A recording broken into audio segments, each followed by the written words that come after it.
नमस्कार, मैं हूं अंजलि इस्फान। आपको याद दिला दें कि कोरोना वायरस पर हमारा खास शो जाता है दोपहर 12:30 बजे और रात 11:30 साढ़े 10 बजे।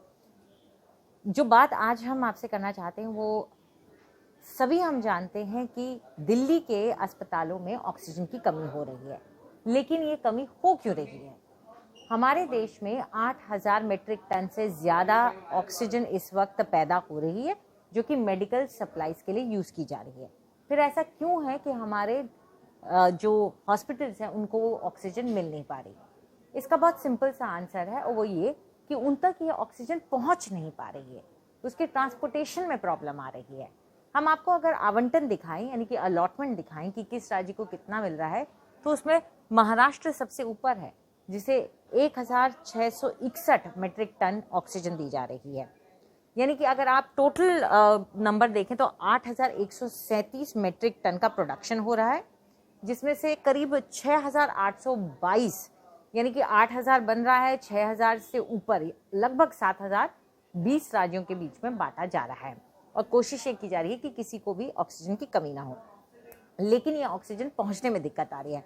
महाराष्ट्र का सबसे बड़ा शहर है, उसके बाद गुजरात आता है, उसको करीब 1,000 मीट्रिक टन ऑक्सीजन दी जा रही है। इसी तरह कुछ राज्यों को ज़्यादा ऑक्सीजन दी जा रही है उनके पॉपुलेशन और उनकी ज़रूरत के अनुपात पे।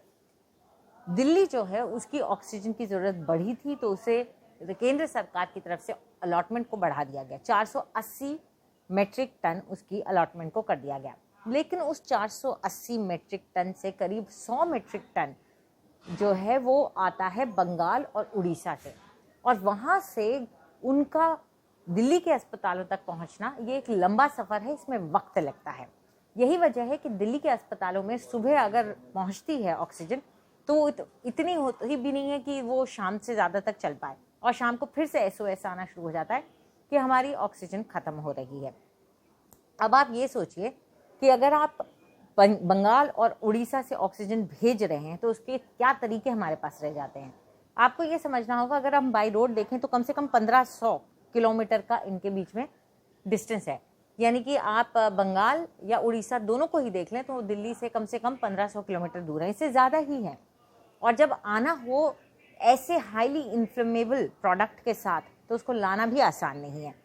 कई लोग ये सवाल उठा सकते हैं कि क्यों नहीं एयरलिफ्ट करके ऑक्सीजन लाई जा रही, तो वो मुमकिन नहीं है। आप खाली सिलेंडर या खाली टैंकर को एयरलिफ्ट करके ले जा सकते हैं, लेकिन भरे हुए टैंकर को आप नहीं ला सकते हैं। ये बहुत रिस्की चीज़ें हैं। जब आप उनको बाय ट्रेन भी ले जाते हैं, बाय ट्रक भी ले जाते हैं, तो आपको बहुत प्रिकॉशंस के साथ ले जाना पड़ता है। और आप देखेंगे हर जगह लिखा होगा हाईली इन्फ्लेमेबल, यानी कि बहुत आसानी से इसमें आग लग जाती है, ज्वलनशील है ये। तो यही वजह है जिसकी वजह से दिल्ली तक ऑक्सीजन पहुंचने में देरी हो रही है। सोचिए कि अगर ऑक्सीजन वहाँ से चलती है बाय ट्रेन भी, तो बाय ट्रेन भी उसको एक दिन का वक्त कम से कम लगेगा, उससे ज़्यादा ही लग सकता है।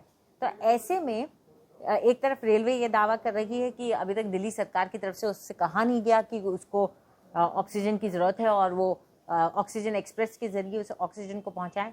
दूसरी तरफ रेलवे ये भी चाहती है कि अगर आपको ऑक्सीजन चाहिए स्टेट को, तो स्टेट को ही टैंकर का, ऑक्सीजन के टैंकर का जो जिसमें जाएगा रेलवे के ज़रिए, उसका इंतज़ाम करना होगा।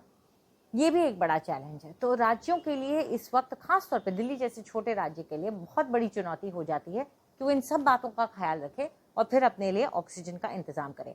यही वजह है कि दिल्ली के बड़े से बड़े अस्पताल आज ऑक्सीजन की कमी से जूझ रहे हैं। और आप ये सोचिए कि शायद दिल्ली में जितने पर कैपिटा के हिसाब से आप मतलब हर इंसान के ऊपर कितने हर हॉस्पिटल पे कितने इंसान हैं हमारे यहाँ, अगर इस हिसाब से देखें तो हमारे यहाँ शायद सबसे ज़्यादा हॉस्पिटल होंगे पॉपुलेशन के हिसाब से दिल्ली में। लेकिन इतने बड़े बड़े हॉस्पिटल्स, इतने नामी गिरामी हॉस्पिटल्स होने के बावजूद भी आज उनकी स्थिति बहुत ख़राब है। और स्थिति ऐसी भी हो गई है कि वो शिकायत भी नहीं कर पा रहे हैं, क्योंकि कुछ खबरें आई जिनको सुबह जब न्यूज़ चैनल्स ने दिखाना शुरू किया कि पिछले 24 घंटे में एक नामी गिरामी हॉस्पिटल गंगाराम हॉस्पिटल में पिछले 24 घंटे में 25 लोगों की मौत हो गई है। ये एक बड़ा आंकड़ा है, ये रिकॉर्ड है, वहाँ कभी ऐसा नहीं हुआ है। और ये जो 25 लोग मरे हैं उनकी मौत इसलिए हुई क्योंकि वो सब उस कोविड के मरीज थे, गंभीर स्थिति में थे, और ये सब ऑक्सीजन सपोर्ट पे थे। ऑक्सीजन का लेवल लो था।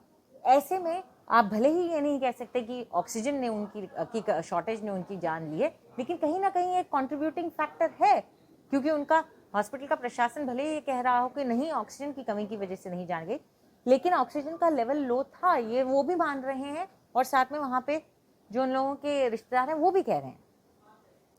ऐसे में सवाल ये उठता है कि किस तरीके से दिल्ली के अस्पतालों की ऑक्सीजन की ज़रूरतों को पूरा किया जाएगा, क्योंकि सांस लेने का अधिकार हर किसी को है। और अगर आज की डेट में आप एक मरीज को जो कि भर्ती है उस तक ऑक्सीजन नहीं पहुंचा पा रहे हैं, तो ये बहुत चिंता की बात है। कहीं ना कहीं आपको वॉर फुटिंग में काम करना होगा। अगर आप ऑक्सीजन एयरलिफ्ट नहीं कर सकते हैं, खाली टैंकर भले ही एयरलिफ्ट किए जा रहे होंगे और उसके बाद उनको आप पूरी कोशिश कीजिए कि रेलवे के थ्रू भेजिए, लेकिन ये एक्सपेक्टेशन रखना कि आपने इस तरह की बातें होना कि आपने तो अभी तक बात भी नहीं की रेलवे से या आपने, तो प्रोएक्टिव होने की जरूरत है दोनों सरकारों की तरफ से, चाहे वो राज्य सरकार हो या केंद्र सरकार, और आपस में बात करने की जरूरत है। क्योंकि दिल्ली के अस्पतालों में ज्यादा वक्त, अब आप ये सोचिए कि बड़े बड़े अस्पताल आप कह रहे हैं हमारे पास 3-4 घंटे की ऑक्सीजन रह गई है, और हर बड़े अस्पताल में हो ना हो तो कम से कम 50 के ऊपर, और अक्सर 150 मरीज उस वक्त ऑक्सीजन सपोर्ट में है। सोचिए उनका क्या हाल होगा। और ये अभी हम लोगों ने पीक नहीं किया है, पीक करना अभी बाकी है। इसीलिए ऑक्सीजन का आवंटन भले ही हो गया हो, ये निश्चित करना जरूरी है कि वो ऑक्सीजन अस्पतालों तक पहुंचे। नमस्कार।